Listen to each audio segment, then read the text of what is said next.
Well, with me now on Fresh Air is Noam Chomsky, whose linguistic theories completely changed the way linguistics is practiced and taught. Chomsky is also a political radical and has written several books of social, political, economic analysis. His latest is called Towards a New Cold War, and it's a collection of essays on the evolution of American foreign policy and ideology since the early 70s. Also just published is a collection of his essays as edited by C.P. Otero, and this collection is called Radical Priorities. Noam Chomsky is a professor of linguistics and philosophy at MIT. He's in Philadelphia to speak tonight on the subject of Israel and America, the special relationship, and the talk will be at the Philadelphia Federation of Teachers Hall at 1812 Chestnut Street. This talk is co-sponsored by the Wooden Shoe Bookstore and the Workers' Rights Law Project, and for any more information you can call this number 569-2477. That's 569-2477, and I'll give that information again a little later. Noam Chomsky, welcome to Fresh Air. Hi. I'm sure you've been asked this a lot, but is there a connection between your political thinking and writing and your linguistic theories and thinking and writing? Well, I suppose that in the case of any person, the range of things that that person does is somehow connected, but I would see the connections as rather loose and abstract at best.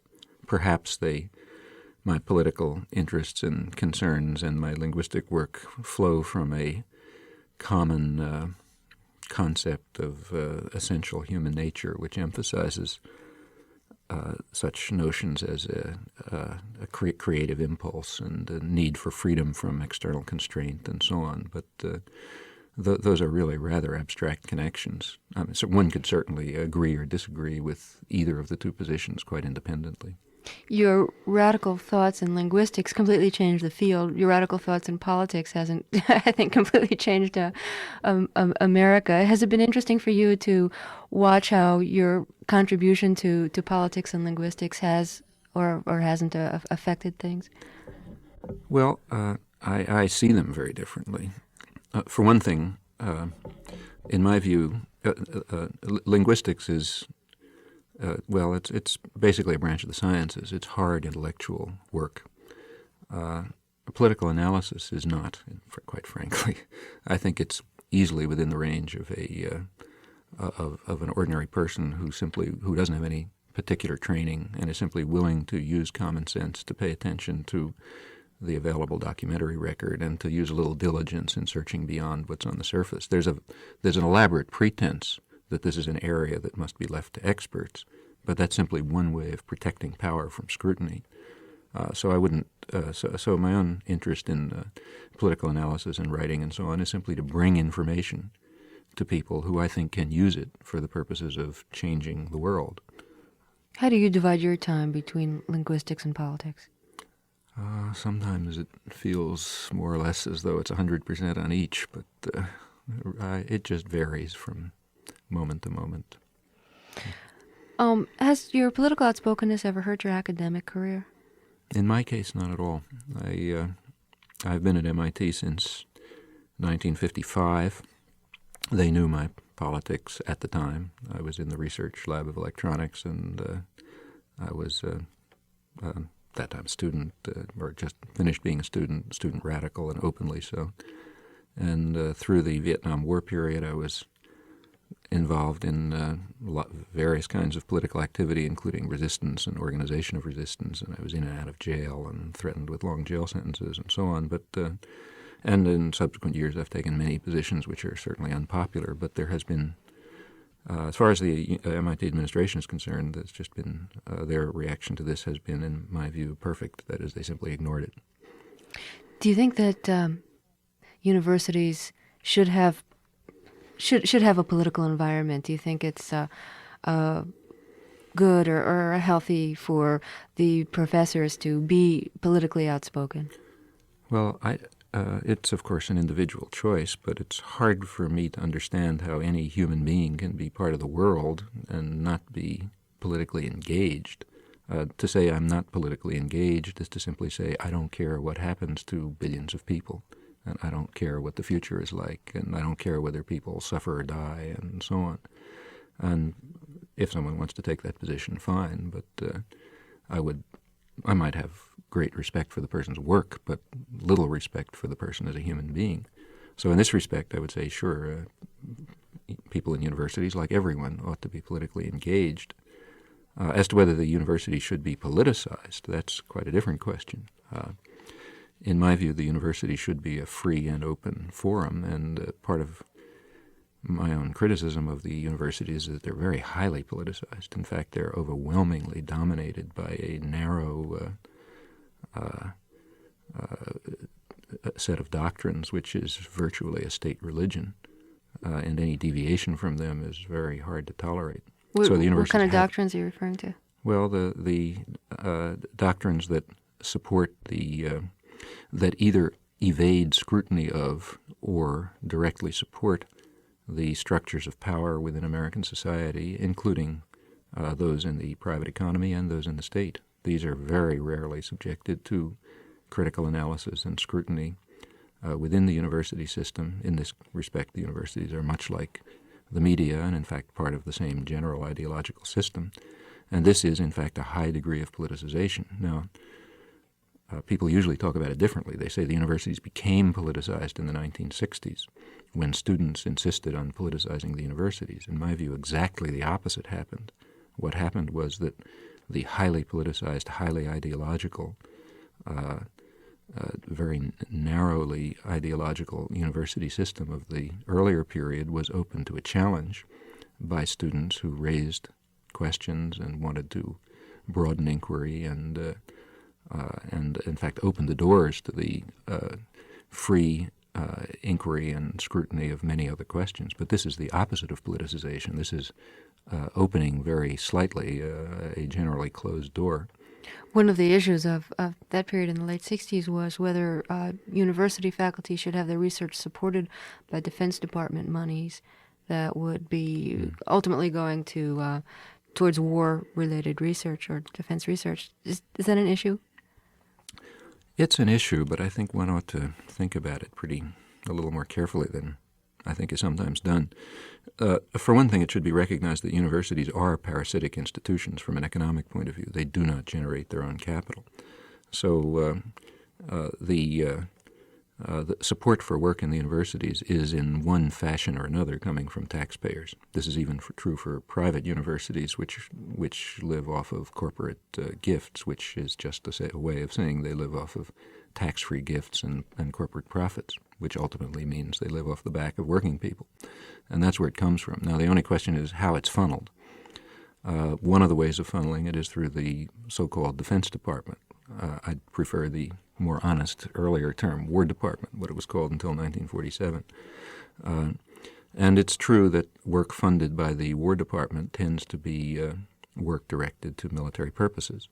However, it seems to me that it's not the source of the funding that's so much the issue, but rather the nature of the work. For example, if somebody's working on, say, biological warfare under the National Institute of Health, as distinct from working on it under the Defense Department, that's not going to mean any difference whatsoever to the victims. What we should ask ourselves is what's the nature of the work, and should that work be done? And that's just a question of I don't think that's a question that's particular to the universities. That's a question of the responsibility that any person must undertake for the consequences of his or her actions. Noam Chomsky is my guest, and you're in Philadelphia to speak tonight on the subject of the United States and Israel, and I'd like to spend a few minutes during our conversation this afternoon talking about that subject with you. I know your parents, you grew up in Philadelphia, right. And I neglected to mention that in the introduction, but you described your parents as being Zionists, I think in the left part of the Zionist movement is the way you'd put it. Yet you now are an anti-Zionist, if that's the proper phrase to use. What was that evolution like for you? Were there turning points that happened in your life or in the world that caused that change? My parents were very definitely Zionists, though not specifically on the left, though they were sympathetic to such views. Actually, my own views have, oddly enough, not changed very much since this period. I was very active in the Zionist movement here in Philadelphia in the 1940s as a student, a high school student, graduate student, and in fact that was I'd say, sort of the main thing in my life for many years. And I had certain views. I had certain views about the problem, and the views that I then held were called Zionist views. Now I hold similar views, I hope more sophisticated, but basically similar views, and they're called anti-Zionist views. What's happened is that Zionism has changed, and the world has changed. So what was then considered as part of the mainstream of Zionism is now considered anti-Zionist. So to be quite specific, my own views in the mid-1940s, prior to the establishment of the State of Israel, I was in favor of what was called then binationalism, in fact, socialist binationalism. That meant the idea that then Palestine, under the British Mandate, should be a state in which there should be a kind of parity between the Arab and the Jewish population, and that neither group should have political domination over the other.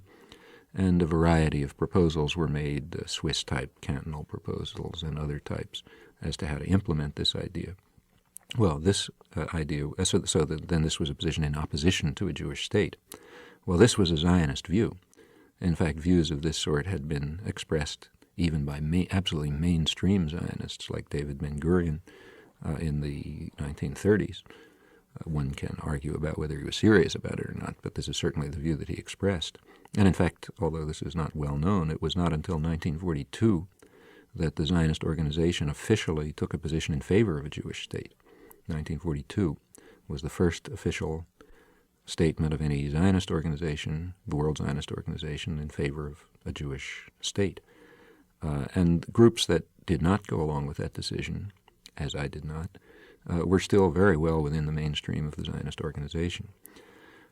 Now, when the state was founded in 1948, this question became essentially academic, at least for the time being. And I remained a Zionist, critical, what was then called a Zionist, critical of the idea of a Jewish state, as I am, just as I would be critical of the idea of a Christian state or a white state or any other state based on the principle of discrimination between two categories of citizens. I'm very much opposed to that idea. And in the case of the Jewish state, it is not symbolic. Many people have tried to hide this fact, but the level of discrimination among citizens is quite significant. If Jews were discriminated against in the United States in the fashion in which Arab citizens are in Israel, there would be a tremendous outcry. Though, again, there's been a big propaganda effort to conceal this, and this was inherent in the concept of a Jewish state, which is why I and many other people who were Zionists opposed it. Nevertheless, as I say, the question became academic when the state was established, and I remained what was then called a Zionist. In fact, I went to live in Israel and lived in a kibbutz for a while and thought very seriously of staying there. I was interested in staying there and came rather close. And was supportive of, well, my reaction to Israel was like that of any state. I mean, I'm not a state worshiper. I'm basically an anarchist. I don't like states, and there's none that I support.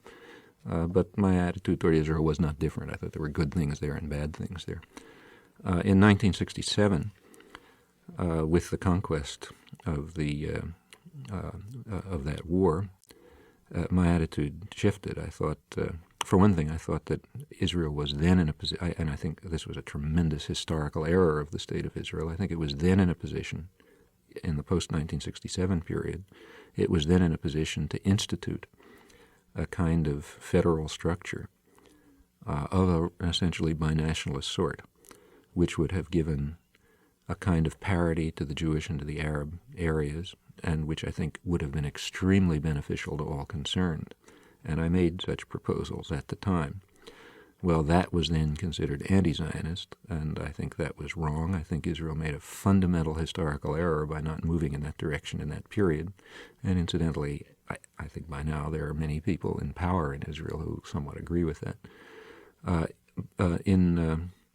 After 1973, the next war, it began, because of the events of that period, it was clear that that proposal was politically meaningless for the time being, though I think it's morally and politically correct in the long run. And another issue arose, namely what was to be the fate of whether the occupied territories, primarily the West Bank and Jordan, and Gaza, there's also other questions like the Golan, whether they were to become a Palestinian state or not.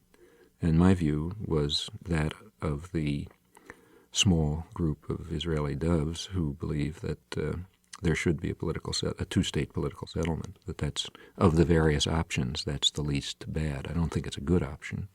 In fact, I think it's in many ways an ugly one.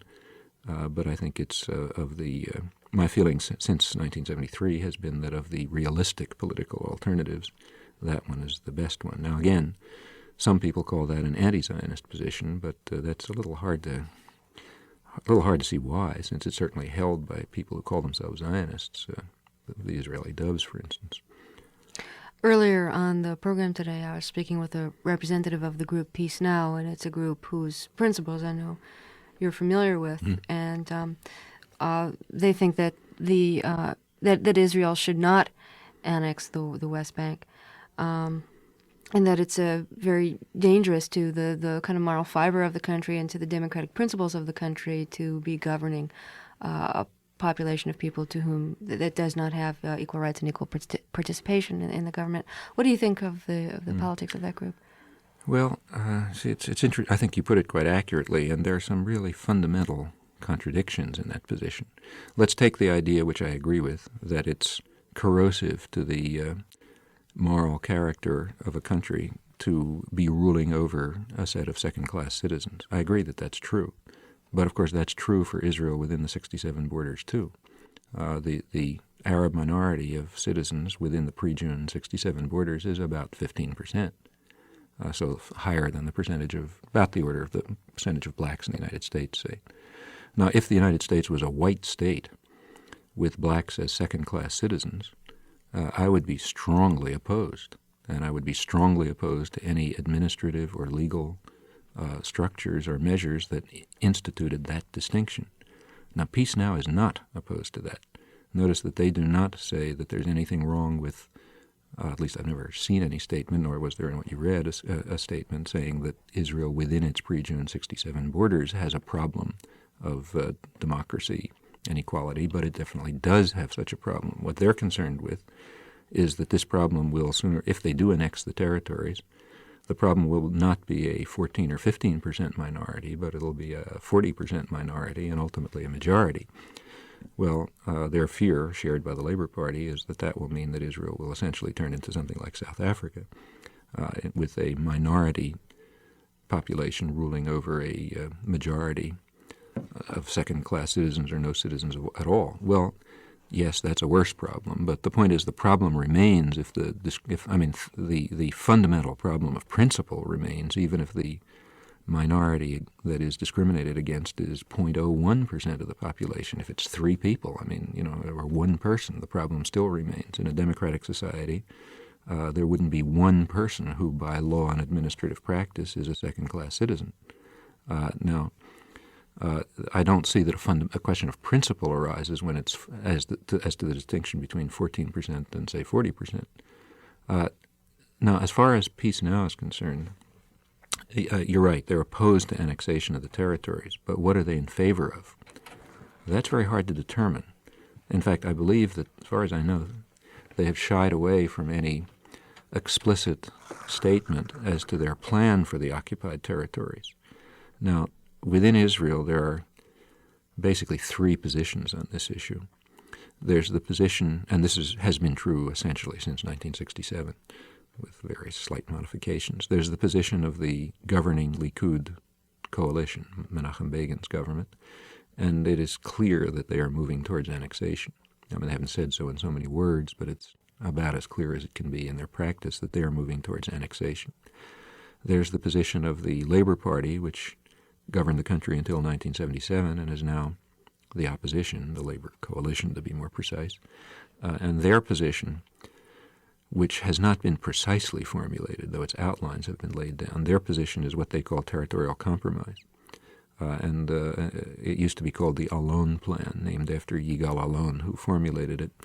And according to that plan, putting aside the Sinai, the Golan Heights and the Gaza Strip would be completely within Israel. And as far as the West Bank is concerned, the Jordan Valley would remain within Israel, and a large area of undetermined size around Jerusalem would stay within Israel, and various corridors would be established breaking up any possible continuity or organization of any Arab area, and in fact granting Israel access to what it wants on the West Bank for its resources, its water, and so on and so forth.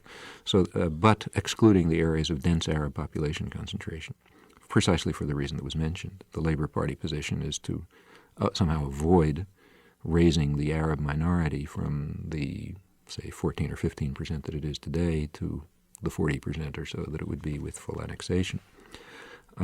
That's the Labour Party position, sometimes called territorial compromise. Territorial compromise has a nice accommodating sound to it, but what it means is that in effect is that Israel will take what it wants on the West Bank, but it will leave the population either stateless or under Jordanian administration. Some of the Israeli doves regard this position as more cynical than that of Likud. Likud says, yes, we'll take them in and somehow deal with it. The third position, which is represented by a very small minority within Israel, I don't know the exact numbers, but judging by polls and votes, it's maybe 5%, is in favor of a two-state settlement. That is a settlement approximately on the pre-June 67 borders with maybe minor modifications and with self-determination with Israel as it is, with self-determination for the Palestinians, which everybody knows is going to mean a Palestinian state organized by the PLO, and with that's the consequence of self-determination, certainly, and with security guarantees and recognized borders and demilitarized zones and a whole panoply of devices to guarantee security. Now, for reasonable people, the problem of security is security for the Palestinian state. Israel is so powerful as compared with the other states in the region that, as has recently been demonstrated once again, that although it has theoretically a long-term problem of security, the immediate concerns are not great, but the concerns are real and should be addressed, but the problems of security for the Palestinian state would be far greater. That's a position which is held by a very small minority within Israel, but it is a position which is just about universal outside of Israel except for the United States. In fact, that position reflects a very clear international consensus, which includes Europe, the Soviet Union, the non-aligned countries, the Arab world, the PLO, not the United States and not Israel. And in my view, that international consensus is the only realistic proposal which satisfies the rights, the valid claims, the claims to national self-determination of Jews and Arabs, and offers some hope of peace. What kind of reaction do you get when you discuss these ideas with Americans, especially American Jewish groups? Well, American Jewish groups have tended to strongly oppose this, and I should say that Israeli doves, and by doves I mean people who accept this position basically, Israeli doves have deplored the fact that their position within Israel has been undermined by the fact that they receive virtually no support from the United States. In fact, in some cases this has been remarkable. For example, I remember a few years ago an Israeli general named Matityahu Peled, who was who was quite a high officer. In fact, he was on the general staff during the Six-Day War, and was as an old-time hawk, I should say, not leftist or anything like that, but who concluded quite rationally on sort of tactical and strategic grounds that Israel was safer and more secure with a peace settlement, and the only possible peace settlement is the international consensus, than it would be if it held on to territories. He pointed out, for example, that in 1967 Israel was able to win a lightning victory, whereas in 1973, when it held broader territories, it came rather close to defeat. And he's been arguing this within Israel quite openly for years. I mean, he writes a weekly column for one of the most conservative newspapers in the country, and he has free I mean, maybe people don't agree with him. In fact, they don't. But he speaks freely, and it's part of the debate. It's part of the debate. He came to the United States, and he was virtually unable to speak. I mean, he was shouted down at meetings. He was denounced as a traitor and so on. He went back to Israel and wrote an article in an Israeli journal, an English journal, so people can read it if they like. It's the New Outlook, published in Tel Aviv, in which he deplored I wish I could remember his exact words, but something like this. He deplored the attitude of chauvinist intransigence and hysteria that he found among the American Jews, which he said was driving Israel to destruction by eliminating from the political options available to it those that might conceivably lead to peace. And he went on to say that the American Jewish community, in his view, was not interested in a democratic Israel, but was simply pursuing chauvinist and hysterical positions. And he said, driving Israel to calloused intransigence. Those were his words. And he said that people like himself, who are certainly within the mainstream of Zionism, I mean, no question, were unable to maintain any credibility within Israel, and thus were or to significantly enter the Israeli political process because they received no support from the United States, and the United States is the only country that counts. I mean, we keep Israel's, from an economic point of view, Israel's a rather artificial creation. It survives on the basis of American support. And I think he's right. I think that the only criticism I would make is that I think he was misguided in speaking of American Jews. It's much broader than that. It's true of American liberal opinion quite broadly. Well, what do you think that is? Why has American opinion taken that you position? agree with that statement? Why do you think that Americans feel that way? Feel that way. Especially well, American first Jews? of all, I would notice that they felt that way since 1967, largely. In fact, this what Peled calls this chauvinist hysteria and calloused intransigence has largely arisen since 1967. In fact, since 1967, large sectors of American society, including most of American liberal opinion, very disparate groups, incidentally, most of American liberal opinion, religious fundamentalists, and that special brand of what they call conservatives who believe in a powerful military state, a funny kind of conservatism, but that's the way the word's used. Those groups have, in fact, supported basically a position of greater Israel. And they have backed the view that Israel should not accept the international consensus, should not accept a peaceful settlement on the 67 borders. Why did they take that position? Well, in my view, I think it had a lot to do with Israel's success in 1967. Israel's military success in 1967 was much admired in the United States. And I think probably for reasons, if we are to be honest, that had more to do with American politics than Israeli politics. We have to remember 1967. That was a time when the United States was trying and failing to crush Vietnamese resistance. Contrary to a lot of illusions circulated now, overwhelmingly, most of American liberal opinion was pro-war and was upset by the fact that the United States was unwilling to achieve its objectives in Vietnam. And I think they were simply impressed by Israel's ability to really smash up third world peoples properly, to put it simply. In fact, at that time, there were jokes about sending Moshe Dayan to Vietnam to show how to do it right, and so on. And the idea that a Western European power, as Israel was regarded, with a high level of technology and organization, was capable of administering a major defeat to groups that are regarded as threats to American interest, and they're basically in the third world. This was a powerful medicine, and particularly easy to put forth when in the context of the illusion that Israel was a David fighting against enormous Goliath, when in fact, as the intelligence services of both sides pointed out privately and the generals themselves pointed out, it was quite the opposite. Since then, Israel has, I should say that within the American government there's been a big policy split over this issue all along, and the policy split is over whether to join the international consensus and accept basically a two-state settlement, or whether to build up Israel as what's sometimes called a strategic asset, that is a powerful militarized state that will dominate the region in the interests of American power. Now, this division has been existing all along. For example, in the Nixon period, the former position was represented by Secretary of State William Rogers, and the Rogers Plan that he produced in 1969, calling for Israel withdrawal to the 67 borders with various guarantees and so on, that represented the international consensus of the time, which, notice, did not include a Palestinian state. Nobody was talking about the Palestinians then.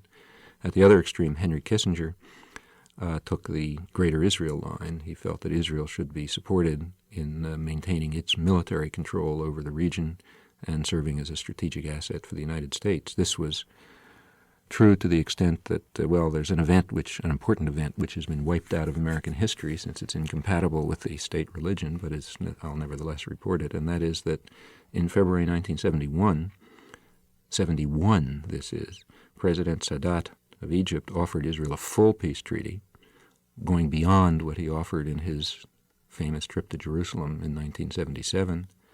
He made no mention of the Palestinians, which is supposed to be the stumbling block. He said a full peace treaty with all the right rhetoric and rights and so on, if Israel would withdraw to the June 67 borders.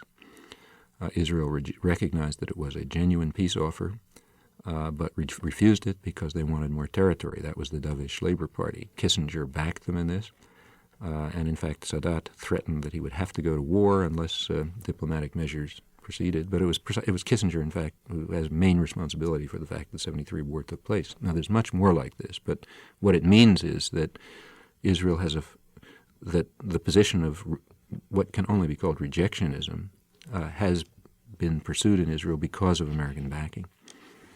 Well, Noam Chomsky is my guest if you're just joining us, and there's many other subjects I'd like to discuss with you, but there's one other question I want to ask you about Israel. We'd talk about it longer, but as I say, there is so much I'd like to cover with you. I think for especially many American Jews that there's a feeling that certain kinds of criticism of Israel are a kind of cover for anti-Semitism, or beneath that is a certain amount of anti-Semitism. How do you distinguish for yourself between the two, between a truly anti-Semitic feeling and criticism of Israel that is detached from sentiments about Jewishness? You have to look at its character. I mean, in the narrow sense, racism or anti-Semitism means a belief in discrimination among individuals on the basis of their racial or ethnic or other qualities. At a broader level, anti-Semitism means feelings of dislike and so on with regard to Jews. Criticism of the policy of the State of Israel entails neither of those two things. In my view, frankly, it would be proper to restrict the term anti-Semitism in the most significant sense of the word to the belief in discrimination, and that virtually does not exist in the United States. I mean, it used to, but well, you can read the reports of the Anti-Defamation League. They point out correctly that there is a statistically insignificant segment of the population that literally believes in some sort of discrimination. There are larger sectors of the population that have various antagonistic or negative feelings towards Jews, as they do towards Italians and Irishmen and Catholics and so on. I mean, take any ethnic group or whatever in the United States, and you'll find a segment of the population that has negative attitudes towards them. And that's true about Jews as well. Maybe among some people this is connected with criticism of Israel. My feeling is that as far as I can see, the groups that tend to be anti-Semitic in this sense are often very pro-Israel. For example, the religious fundamentalists, who often have negative feelings, negative attitudes towards Jews in this sense, but are overwhelmingly pro-Israel and in fact pro-Begun. This seems to me a very weak argument. In fact, it seems to me simply an effort to evade the question of criticizing what for many people has just become a holy state. And I think that's quite a dishonest reaction. I mean, criticism should be met on their merits, not by pretending that they arise from some kind of anti-Semitism. Noam Chomsky is my guest, and he will be speaking tonight on the subject of Israel and the United States, and this will be at 8 o'clock if you'd like to attend at the Philadelphia Federation of Teachers Hall, and that's at 1812 Chestnut Street. This talk is co-sponsored by the Wooden Shoe Bookstore and the Workers' Rights Law Project, and for more information you can call 569-2477. That's 569-2477. You write in one of your recent books that the media is subservient to state propaganda. As someone who follows the media closely through reading and listening and watching, and who's also made numerous media appearances, what do you mean by that? Well, for one thing, I should, just to clarify, say that my access to the media, and here I speak of either myself or anyone with views similar to mine, is minuscule, virtually zero. However, that's not what I have in mind in saying that the media are subservience to state propaganda. That's a much deeper point. The American press includes many extremely fine reporters who describe what they see with accuracy and objectivity. And very often news reports are in the United States of the highest quality in the world, to my knowledge. Certainly I would prefer to follow events in the world from the American press than from any other press that I'm familiar with. But the way in which history is shaped in retrospect and the analytic perspectives that are adopted, both in editorial comment, in opinion, and in the thinking that goes into the news columns, because they too do reflect attitudes, those happen to be highly constrained by a very rigid ideological system, which constitutes one of the most effective systems of thought control of any that exists in the world. You can see this in many ways. I mean, well, I'll give you one example, for instance. Let's take, say, the Russian invasion of Afghanistan. When the Soviet Union invaded Afghanistan in 1979, we correctly described it as a Russian invasion of Afghanistan, which is exactly what it is. The Russian press, however, described it differently. They described it as the Russian defense of Afghanistan against a group of a terrorist group within, which was supported by Western imperialists and other provocateurs outside. And we look at that and laugh and say, okay, totalitarian state, what would you expect? All right, now let's come home. In 1962, the United States invaded South Vietnam. That was the year in which the first major American attack against South Vietnam took place. In 1962, the Kennedy administration sent the American Air Force into action to carry out large-scale bombing raids and defoliation attacks against the South Vietnamese peasantry, which they regarded as overwhelmingly supporting the so-called Viet Cong. The purpose of these was in large part to drive the peasantry into what could only be properly called concentration camps. They called them strategic hamlets, in which they would be separated from the guerrilla forces that the American government recognized that they supported. Well, that's what we call an invasion when somebody else does it. It's now 1982, 20 years later, and I've been searching diligently in the press for the last 20 years to see a single reference to the American invasion of South Vietnam. I never found one, or in scholarly literature. What I have found, rather, is the American defense of South Vietnam against terrorists supported from without. Well, that's about as credible as the Russian propaganda. Now, when this happens in the United States, it is unnoticeable. People just take it for granted. No, in fact, I've brought this point up a number of times. Well, it's mentioned, for example, in my book, but I noticed that no reviewer could even understand it. The event, the American attack against South Vietnam, that doesn't exist in American history. And if you try to explain to somebody what it is, they just don't understand you. I mean, that's a degree of, just as, for example, maybe in the year 2000, 20 years from now, say, nobody in the Soviet Union will be able to comprehend the idea that there was a Russian attack against Afghanistan. Maybe the only thing they will perceive is that the United States, that the Soviet Union, maybe in error, entered Afghanistan at the invitation of the government to protect the population against terrorists. Maybe that's all they'll see. Well, in that case, that means they're as brainwashed as the American press. Now, there's example after example of this. The fact that the United States was fighting against most of the population of South Vietnam, that never appeared in the American, almost never appeared in the American press. It was always defending the people of the South against the North Vietnamese invasion or against the Russians or the Chinese. And this is propaganda at the level of Soviet propaganda.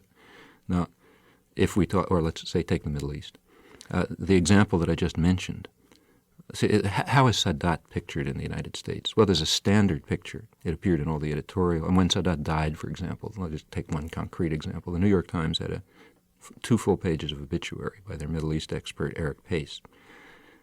What I just described, he didn't mention. He did not mention the crucial fact that that immediately after Sadat came to office, he at once, within a few months, offered a peace treaty to Israel, which was rejected by Israel and Kissinger. What he described is what the standard picture is, namely that Sadat was a typical bloodthirsty Arab who, like all Arabs, wanted to destroy the state of Israel. And he tried in 1973 and failed, and then under the kindly tutelage of Kissinger and Carter, he became a man of peace, in fact, one of the great men of the age, and so on and so forth. That's what everyone in the United States is taught to believe. It's an outright lie. The it overlooks the fact that Sadat attempted in every means available to him from the first few months in office to turn Egypt into an American client state, to form a peace treaty with Israel. He warned that he would go to war if he couldn't do it. When Kissinger refused to agree, he finally did go to war, at which point Kissinger began to accept Sadat's offer. It's a totally different world, you know. Now, one could go over case after case after case of this sort, and what it means is that the facts that I've just mentioned are in the New York Times. You know, you look back to February 1971, you find the facts mentioned, but then they disappear from history. The history as reconstructed is reconstructed in the image of state ideology. This is true of scholarship, and it's true of journalism. Wouldn't you say that Vietnam is really an exception to that? It's exactly a perfect example of it. And throughout the entire Vietnam War. But I mean now, when it's reconstructed, since No, the fact, anti-war movement became so the so anti-war popular around movement the country. lost the ideological struggle here. The anti-war movement in the United States is continually depicted as a movement that supported the North Vietnamese in their attack on South Vietnam. Well, you know, I can't speak for the whole movement, but I was active in it, and my position was that I was defending the South Vietnamese against the American attack against them. And in fact, in the late 60s, I was already writing that American policy was going to lead to the domination of North Vietnam over the rest of Indochina because every other indigenous movement would have been destroyed and the North Vietnamese would be able to hold out. Well, that's what happened. To this day, I am described as defending North Vietnamese Stalinism or something.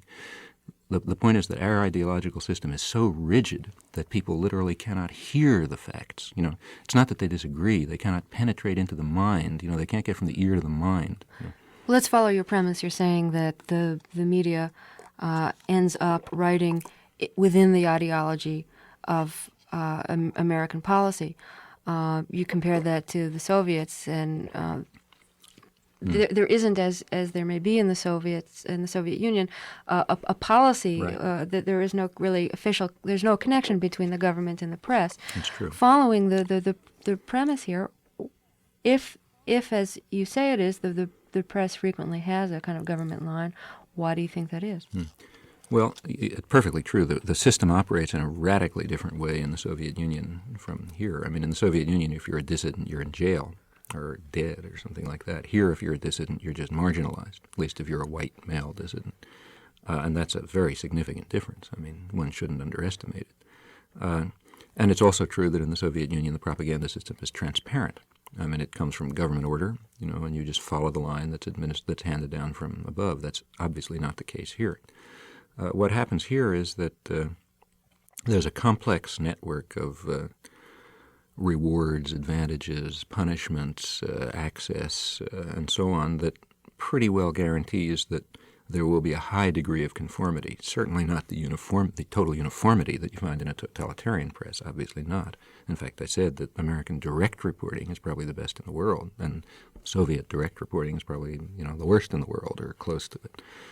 But still, the shaping of history nevertheless proceeds.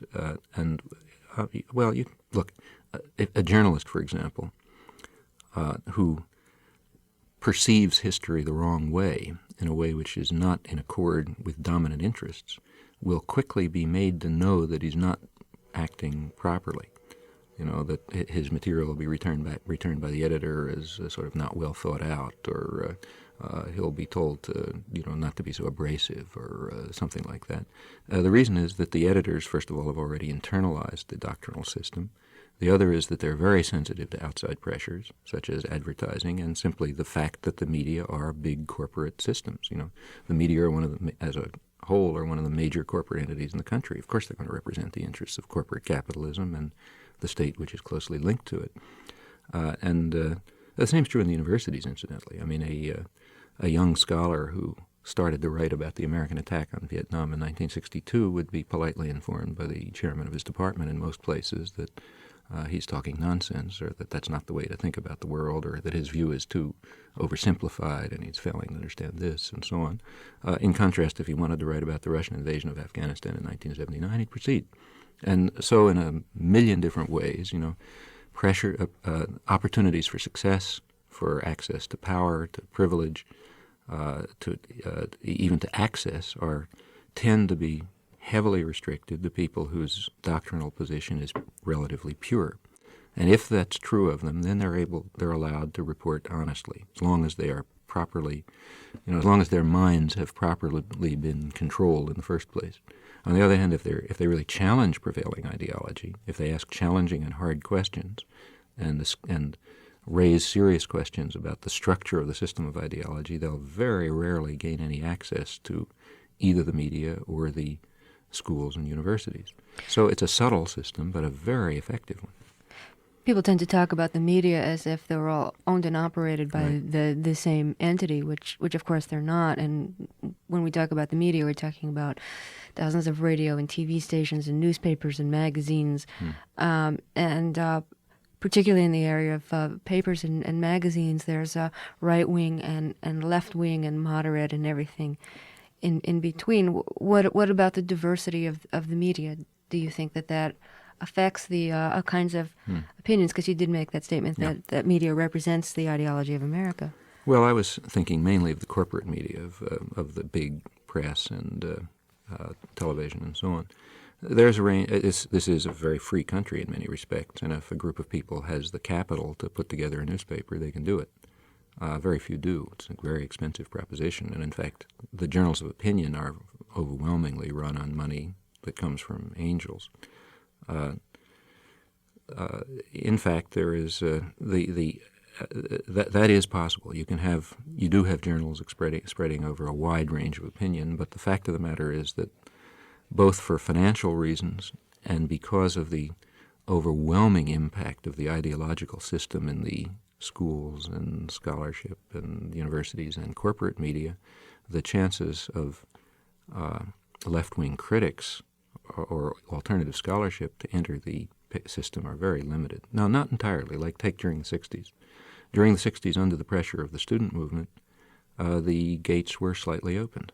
And, for example, until the 1960s, it was almost universally accepted among American scholars that the Cold War was solely the result of Russian aggressiveness and intransigence.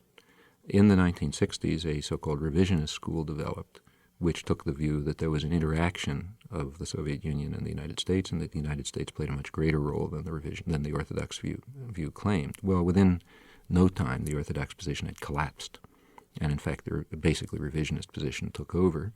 Although that's not the way it's presented today. What's presented today is a caricature of the revisionist position, which claims that it attributed every evil to the United States, and now some moderate medial position is developed. All right, why did this happen?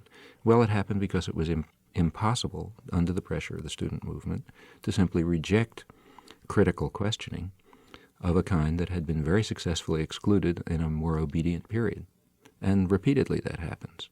That's one of the things that can be done in a country that really isn't run on the basis of force and violence, but on the basis of distribution of privilege and power. Noam Chomsky is my guest, if you're just joining us. He said that in America, if you're a radical, that you're not going to be put in some prison, but you will be marginalized. Do you feel that you've been marginalized? Well, as far as my professional career is concerned, no. In fact, as I said before, I have nothing to complain about there at all. I don't think my political views have been affected in any way the way I've been treated at the university. As far as my political writings are concerned, well, the general reaction in the media in the United States, they're either ignored or some absurd caricature of them appears. Outside the United States, it's quite different. So in Canada or Europe or Australia and elsewhere, I think most of my political books are reviewed by scholarly journals and by the press and so on, and people agree or disagree or whatever, but at least the content is taken seriously. There's a striking difference as soon as you cross the borders. Well, others can judge what they think, but I think that there are things in them that are important and that other people weren't saying that have been proven accurate in retrospect, and a lot of documentation that's presented, and as I say, this simply cannot be heard, cannot be perceived by reviewers in the American press. Again, there are exceptions. I mean, you're right in stressing that it's not a uniform system. It's a system that admits a degree of deviation. So, for example, my latest book in the Los Angeles Times was reviewed by a serious professional historian, L.S. Stavrianos, who gave it quite a favorable review. That's the kind of exception that's tolerated in the system, but very rare. I mean, books written by not just me, but others who do not accept the fundamental doctrinal principles are either ignored or ridiculed or vilified. I mean, the amount of just plain straight lying about the things that I've said is astonishing. In fact, would be recognizable to people who are familiar with the Stalinist period and the way critics of Stalinism were treated. Did you ever ask yourself why you became radical? No, because it happened too early, actually. By the time I was 10 or 11 years old, I was already, whatever that means at that age, a kind of I didn't have a word for it then, but sort of anarchist. In fact, the first political article that I wrote, I suppose, was in elementary school in Philadelphia when I was, 10 years old, I guess. After the fall of Barcelona and the Spanish Civil War, I wrote an article on the meaning, what I thought. I don't remember the article anymore, but on the meaning of that. But I know already I was very much on what would now be called the left in a kind of incoherent fashion, and remain so. I mean, for example, through the Second World War, I was a young teenager, but I was skeptical in many respects about the nature of the war and why it was being fought and so on, and just continued that way. We only have a few minutes remaining, but I was wondering what your impressions are of the Freeze movement. Mm-hmm. Well, I think it's directed to a topic of extreme importance. I think there's a great danger of nuclear war, and I think that the new technological developments that are, for example, permitted by Reagan's START program are very, very dangerous. Anything that allows the MX missile to be established or Pershing missiles in Europe is highly destabilizing. The MX missile system has a first strike, a counterforce first strike capacity, as the Air Force has mentioned, and no doubt that this strongly raises the likelihood of war. So I think that all of this is to the good. I mean, we have to limit technical development and technical advances in these systems and, in fact, reduce their scale. Nevertheless, I think that the Freeze movement is directed to a somewhat secondary consideration. I think the primary question that one should be asking oneself is how a nuclear war is likely to break out and what we can do to prevent that. Now, any confrontation between the superpowers is going to become a nuclear war. So the primary topic is to reduce the likelihood of superpower confrontations. But as soon as we face that issue, we are off in another domain. Then we are looking at the points at which superpower confrontation can arise. And in fact, those are primarily as a result of third world interventions and third world actions. So, like, take this summer, the war in Lebanon carried a severe danger of superpower confrontation. When Israel occupied the Russian embassy a couple of days ago, just imagine how the United States would have reacted if a Cuban army had invaded Guatemala and captured the American embassy. I mean, we'd go berserk, we'd bomb Cuba, bomb Russia, and so on. Fortunately, Russia didn't react. Or if, suppose that the Israeli army suppose that Russia had responded to the attack on Syria, and it was an attack on Syrian forces by Israel, or suppose it does the next time around. Well, that will bring the United States in force, and we'll have a war. And there are many examples of that kind throughout the world, and those are the things that I think should be the focus of attention for people who are seriously concerned with reducing the risk of nuclear war. Well, I regret to say we're out of time. I hope sometime you'll be back in Philadelphia. We can talk about your linguistic theories, which I'd love to have the chance to talk with you about. I'm sorry we didn't get to cover any of that today. Noam Chomsky has been my guest. And if you'd like to hear him speak, tonight he'll be at the Philadelphia Federation of Teachers Hall, that is. It's the Philadelphia Federation of Teachers Hall. The talk is co-sponsored by the Wooden Shoe Bookstore and the Workers' Rights Law Project. The hall is at 1812 Chestnut Street. That's 1812 Chestnut Street. The talk begins at 8. And for any more information, you can try this number, 569-2477. That's 569-2477. Noam Chomsky's most recent book is called The New Cold War, Towards a New Cold War, Essays on the Current Crisis and How We Got There. And that's published by Pantheon, the title again, Towards a New Cold War. He also has a book of essays that have just been edited by C.P. Otero called Radical Priorities. Noam Chomsky is a linguist whose linguistic theories really completely revolutionized the field of linguistics, and he's a professor of linguistics and philosophy at MIT.